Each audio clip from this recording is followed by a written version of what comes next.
ಮಹಾರಾಷ್ಟ್ರದ ಪಶ್ಚಿಮ ಘಟ್ಟದಲ್ಲಿ ಮಳೆ ಮುಂದುವರಿದ ಪರಿಣಾಮ ಕೃಷ್ಣಾ ನದಿ ಪಂಚಗಂಗಾ ನದಿ ಸಂಗಮವಾಗುವ ನರಸಿಂಹವಾಡಿ ದತ್ತ ಮಂದಿರ ಜಲಾವೃತವಾಗಿದೆ. ಕೊಲ್ಲಾಪುರ ಜಿಲ್ಲೆಯ ಶಿರೋಳ ತಾಲೂಕಿನಲ್ಲಿರುವ ನರಸಿಂಹವಾಡಿ ದತ್ತ ಮಂದಿರ ಭಾಗಶಃ ಮುಳುಗಡೆಯಾಗಿದೆ. ಕ್ಷಣಕ್ಕೂ ನೀರಿನ ಮಟ್ಟ ಏರಿಕೆ ಆಗ್ತಾ ಇದ್ದು ಯಾವುದೇ ಸಮಯದಲ್ಲೂ ಇಡೀ ದೇವಸ್ಥಾನ ಮುಳುಗಡೆಯಾಗೋ ಸಾಧ್ಯತೆ ಇದೆ. ದೂದ್ಗಂಗಾ ನದಿ ಉಕ್ಕಿ ಹರಿದಿರುವ ಪರಿಣಾಮವಾಗಿ ನಿಪ್ಪಾಣಿ ತಾಲೂಕಿನ ಕಾರದಗಾ ಗ್ರಾಮದ ಬಳಿ ಇರುವ ಬಂಗಾಲಿ ಬಾಬಾ ದರ್ಗಾ ಜಲಾವೃತವಾಗಿದೆ. ದರ್ಗಾ ಸಂಪರ್ಕಿಸುವ ರಸ್ತೆ ಜಲಾವೃತ ಹಿನ್ನೆಲೆ ಜನ ಪರದಾಡುವಂತಾಗಿದೆ. ದರ್ಗಾದ ಸುತ್ತಲಿನ ಜಮೀನುಗಳಿಗೂ ನದಿ ನೀರು ನುಗ್ಗಿದೆ. ಕಾರದಗಾ ಬೋಜ್ ಸಂಪರ್ಕಿಸುವ ಸೇತುವೆ ಕೂಡ ಮುಳುಗಡೆಯಾಗಿದೆ. ಚಿಕ್ಕೋಡಿಯಲ್ಲಿ ದೂದ್ಗಂಗಾ ನದಿ ಅಪಾಯದ ಮಟ್ಟ ಮೀರಿ ಹರಿತಾ ಇದೆ. ನದಿ ಪಾತ್ರ ಬಿಟ್ಟು ಜಮೀನುಗಳಿಗೂ ನದಿ ನೀರು ನುಗ್ತಾ ಇದೆ. ಕಬ್ಬು ಮೆಕ್ಕೆಜೋಳ ಬೆಳೆಗಳೆಲ್ಲವೂ ಸಂಪೂರ್ಣವಾಗಿ ಜಲಾವೃತವಾಗಿದೆ. ನದಿ ದಂಡೆ ಮೇಲಿರುವ ವಿದ್ಯುತ್ ಕಂಬಗಳು ಅರ್ಧದಷ್ಟು ಮುಳುಗಿವೆ. ಒಡಲಾಳವನ್ನ ಬಿಟ್ಟು ಹೊರಭಾಗಕ್ಕೆ ಇಷ್ಟೊಂದು ದೊಡ್ಡ ಪ್ರಮಾಣದಲ್ಲಿ ನೀರು ಹರಿದು ಬರ್ತಾ ಇರುವಂತದ್ದನ್ನ ನೀವೀಗ ದೃಶ್ಯಾವಳಿಗಳಲ್ಲಿ ಗಮನಿಸಬಹುದಾಗಿದೆ. ನದಿ ಅಕ್ಕಪಕ್ಕದಲ್ಲಿರುವಂತಹ ಜಮೀನುಗಳು ಎಲ್ಲವೂ ಕೂಡ ಕಂಪ್ಲೀಟ್ ಆಗಿ ಮುಳುಗಡೆ ಆಗಿದ್ದಾವೆ. ದೊಡ್ಡದಾದಂತಹ ಮರ ಗಿಡಗಳು ಕೂಡ ಈಗಾಗಲೇ ನದಿ ಒಳಭಾಗದಲ್ಲಿ ಮುಳುಗಡೆ ಆಗ್ತಾ ಇರುವಂತದ್ದನ್ನು ನೀವೀಗ ನೋಡಬಹುದಾಗಿದೆ. ಸದ್ಯ ಈಗ ಈ ಏನ್ ಪ್ರದೇಶ ಇದೆ ಇದು ಬೆಳಗಾವಿ ಜಿಲ್ಲೆಯ ಚಿಕ್ಕೋಡಿ ತಾಲೂಕಿನ ಸದಲಗಾ ಗ್ರಾಮದ ಹೊರವಲಯದಲ್ಲಿನ ಸದ್ಯದ ದೃಶ್ಯಾವಳಿಗಳು. ದೂದ್ಗಂಗಾ ನದಿಯ ಹರಿವು ಒಂದೇ ರಾತ್ರಿಯಲ್ಲಿ 20 ಅಡಿಗಳಷ್ಟು ಏರಿಕೆಯಾಗಿದೆ. ಇದರಿಂದ ಮಲ್ಲಿಕವಾಡ ದತ್ತವಾಡ ಸೇತುವೆ ಸಂಪೂರ್ಣವಾಗಿ ಮುಳುಗಡೆಯಾಗಿದೆ. ಇನ್ನು 20 ಅಡಿ ಹೆಚ್ಚಳವಾದ್ರೆ ಮಲ್ಲಿಕವಾಡ ಗ್ರಾಮಕ್ಕೆ ದೂದ್ಗಂಗಾ ನದಿ ನೀರು ನುಗ್ಗುವ ಭೀತಿ ಇದೆ. ಈಗಾಗಲೇ ನದಿ ಅಕ್ಕಪಕ್ಕದ ಜಮೀನಿನಲ್ಲಿ ರೈತರು ಮೇವು ಕಟಾವು ಮಾಡ್ತಿದ್ದಾರೆ. ಇನ್ನು ಚಿಕ್ಕೋಡಿ ಉಪವಿಭಾಗ ವ್ಯಾಪ್ತಿಯಲ್ಲಿ ಮುಲ್ಲಾನ್ಕಿ ದತ್ತವಾಡ ಗ್ರಾಮಗಳಿಗೆ ಸಂಪರ್ಕಿಸುವ ಸೇತುವೆ ಜಲಾವೃತವಾಗಿದೆ. ಬೆಳಗಾವಿ ಜಿಲ್ಲೆಯಲ್ಲಿ ಈವರೆಗೂ 10 ಸಂಪರ್ಕ ಸೇತುವೆಗಳು ಜಲಾವೃತವಾಗಿವೆ. 20ಕ್ಕೂ ಹೆಚ್ಚು ಗ್ರಾಮಗಳಿಗೆ ಸಂಪರ್ಕ ಕಡಿತವಾಗಿದೆ. ಕೃಷ್ಣಾ ನದಿಯಲ್ಲೂ ಕ್ಷಣಕ್ಕೂ ನೀರಿನ ಮಟ್ಟ ಏರಿಕೆಯಾಗ್ತಿದೆ. ಕೃಷ್ಣಾ ನದಿಯ ಒಳಹರಿವು 1 ಲಕ್ಷ ಕ್ಯೂಸೆಕ್ ಗಡಿ ದಾಟಿದೆ. ಚಿಕ್ಕೋಡಿ ತಾಲೂಕಿನ ಕಲ್ಲೋಳ ಬ್ಯಾರೇಜ್ ಬಳಿ 99,000 ಕ್ಯೂಸೆಕ್ ನೀರು ಹರಿತಾ ಇದ್ರೆ ಘಟಪ್ರಭಾ ನದಿಯ ಒಳಹರಿವು 22,000 ಕ್ಯೂಸೆಕ್ಗೆ ಏರಿಕೆಯಾಗಿದೆ. ಮಲಪ್ರಭಾ ನದಿಯ ಒಳಹರಿವು 5,000 ಕ್ಯೂಸೆಕ್ ಇದೆ ಎನ್ನಲಾಗಿದೆ. ಇನ್ನು ಹಿಡಕಲ್ ನವಿಲುತೀರ್ಥ ಜಲಾಶಯದಲ್ಲಿ ನೀರಿನ ಸಂಗ್ರಹ ಮಟ್ಟ ಏರಿಕೆಯಾಗಿದೆ. ಈ ಹಿನ್ನೆಲೆ ನದಿ ತೀರದ ಜನರಿಗೆ ಎಚ್ಚರಿಕೆಯಿಂದ ಇರುವಂತೆ ಸೂಚಿಸಲಾಗಿದೆ.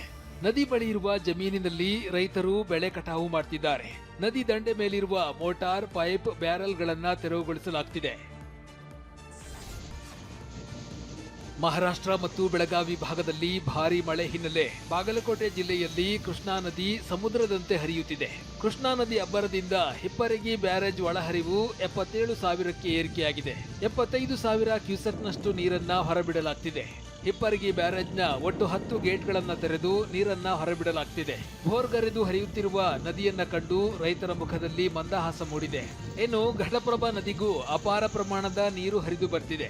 ಇದರಿಂದ ಹೊರವಲಯದ ಸಿದ್ದೇಶ್ವರ ಕಿರು ಸೇತುವೆ ಜಲಾವೃತವಾಗಿದೆ. ಚಿಕ್ಕಮಗಳೂರು ಜಿಲ್ಲೆಯಲ್ಲಿ ಮಳೆಯ ಆರ್ಭಟದಿಂದಾಗಿ ಸಾಲು ಅವಾಂತರಗಳೇ ಸಂಭವಿಸಿವೆ. ಕೊಪ್ಪ ತಾಲೂಕಿನ ಉತ್ತಮೇಶ್ವರ ಅಗ್ರವಳ್ಳಿಯಲ್ಲಿ ಚಿಕ್ಕಮಗಳೂರು ಜಿಲ್ಲೆಯ ಮಲೆನಾಡು ಭಾಗದಲ್ಲಿ ಬಿರುಗಾಳಿ ಸಹಿತ ಭಾರೀ ಮಳೆ ಅಬ್ಬರಕ್ಕೆ 60ಕ್ಕೂ ಹೆಚ್ಚು ಅಡಕೆ ಗಿಡಗಳು ನಾಶವಾಗಿವೆ. ಎಸ್ಕೆ ವೇಮ್ಗಲ್ ಕೊನೆಗೋಡು ರಸ್ತೆಯಲ್ಲಿ ಬೃಹತ್ ಮರ ಉರುಳಿ ಬಿದ್ದಿದ್ದರಿಂದ ವಾಹನ ಸಂಚಾರ ಬಂದ್ ಆಗಿತ್ತು. ಮೂಡಿಗೆರೆ ತಾಲೂಕಿನ ಬಿದಿರುತಳ ಗ್ರಾಮದ ಬಳಿ ಭೂಕುಸಿತ ಸಂಭವಿಸಿದೆ. ಸ್ಥಳೀಯರು ರಸ್ತೆಗೆ ಅಡ್ಡಲಾಗಿ ಬಿದ್ದ ಮರ ಹಾಗೂ ಮಣ್ಣನ್ನ ತೆರವು ಮಾಡಿದ್ದಾರೆ. ಕಳಸ ತಾಲೂಕಿನ ಗುಡ್ಡೆಮಕ್ಕಿ ಗ್ರಾಮದಲ್ಲಿ ಮರ ಬಿದ್ದು ಆಟೋ ಜಖಂ ಆಗಿದೆ. ಸುಧೀರ್ ಆಚಾರ್ ಎಂಬುವರು ಆಟೋ ನಿಲ್ಲಿಸಿ ಮನೆಯೊಳಗೆ ಹೋಗ್ತಿದ್ದಾಗ ಮರ ಬಿದ್ದಿದೆ. ಇನ್ನು ಮಳೆ ಆರ್ಭಟ ಮುಂದುವರಿದಿರೋದ್ರಿಂದ ಚಿಕ್ಕಮಗಳೂರಿನ ಮೂಡಿಗೆರೆ, ಕಳಸ, ಶೃಂಗೇರಿ, ಕೊಪ್ಪ, ಎನ್ಆರ್ಪುರ ತಾಲೂಕುಗಳಲ್ಲಿ ನಾಳೆ ಶಾಲೆಗಳಿಗೆ ರಜೆ ಘೋಷಿಸಲಾಗಿದೆ. ಜೊತೆಗೆ ದಕ್ಷಿಣ ಕನ್ನಡ ಜಿಲ್ಲೆಯಲ್ಲೂ ವರುಣನ ಆರ್ಭಟ ತೀವ್ರವಾಗಿದ್ದು ಮುನ್ನೆಚ್ಚರಿಕೆಯಾಗಿ ಜಿಲ್ಲೆಯ ಅಂಗನವಾಡಿ ಶಾಲೆಗಳು, ಪಿಯು ಕಾಲೇಜುಗಳು, ಖಾಸಗಿ ಸರ್ಕಾರಿ ಶಾಲಾ ಕಾಲೇಜುಗಳಿಗೆ ನಾಳೆ ರಜೆ ಘೋಷಿಸಲಾಗಿದೆ. ಹಾಸನ ಜಿಲ್ಲೆಯ ಶಿರಾಡಿ ಘಾಟ್ ವ್ಯಾಪ್ತಿಯಲ್ಲಿ ಧಾರಾಕಾರ ಮಳೆಯಿಂದಾಗಿ ಕಪ್ಪಳ್ಳಿ ಬಳಿ ರಾಷ್ಟ್ರೀಯ ಹೆದ್ದಾರಿ 75ರಲ್ಲಿ ಭೂಕುಸಿತ ಸಂಭವಿಸಿದೆ. ಸಕಲೇಶಪುರದಿಂದ ಮಂಗಳೂರು ಕಡೆ ತೆರಳುವ ಮಾರ್ಗದಲ್ಲಿ ಭೂಕುಸಿತ ಸಂಭವಿಸಿದ್ದು ತಕ್ಷಣ ಜೆಸಿಬಿಯನ್ನ ಬಳಸಿ ಮಣ್ಣು ತೆರವುಗೊಳಿಸಲಾಗಿದೆ. ಇದೇ ಮಾರ್ಗದಲ್ಲಿ ಡಾಂಬರ್ ತುಂಬಿದ ಟ್ಯಾಂಕರ್ ಪಲ್ಟಿಯಾಗಿದೆ. ಟ್ಯಾಂಕರ್ನಿಂದ ಡಾಂಬರ್ ಸೋರಿಕೆಯಾಗಿ ಇಡೀ ರಸ್ತೆಯನ್ನೇ ಆವರಿಸಿಕೊಳ್ತಾ ಇದೆ. ಡಾಂಬರ್ ಮೇಲೆ ಚಲಿಸಲಾಗದೆ ವಾಹನ ಸವಾರರು ಪರದಾಡಿದ್ದಾರೆ. ಶಿರಾಡಿ ಘಾಟ್ನ ಅಡ್ಡಹೊಳೆ ಬಳಿ ಟ್ಯಾಂಕರ್ ಪಲ್ಟಿಯಾಗಿದೆ.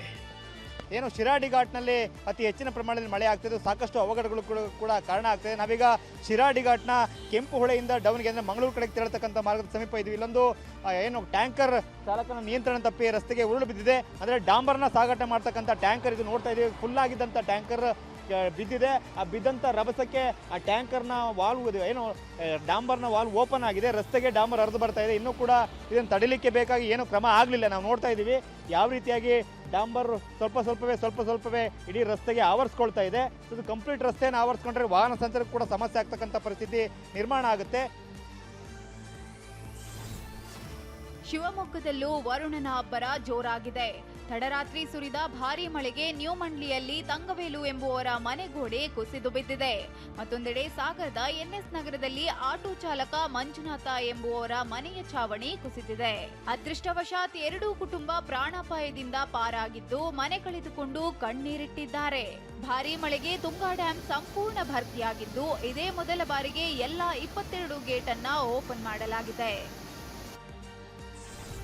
ಕೊಡಗು ಜಿಲ್ಲೆಯಲ್ಲಿ ಭಾರೀ ಮಳೆಗೆ 6 ತಿಂಗಳ ಹಿಂದೆಯಷ್ಟೇ ನಿರ್ಮಾಣವಾಗಿದ್ದ ಕೆಎಸ್ಆರ್ಟಿಸಿ ಬಸ್ ನಿಲ್ದಾಣದ ಬಳಿ ತಡೆಗೋಡೆ ಕುಸಿದು ಬಿದ್ದಿದೆ.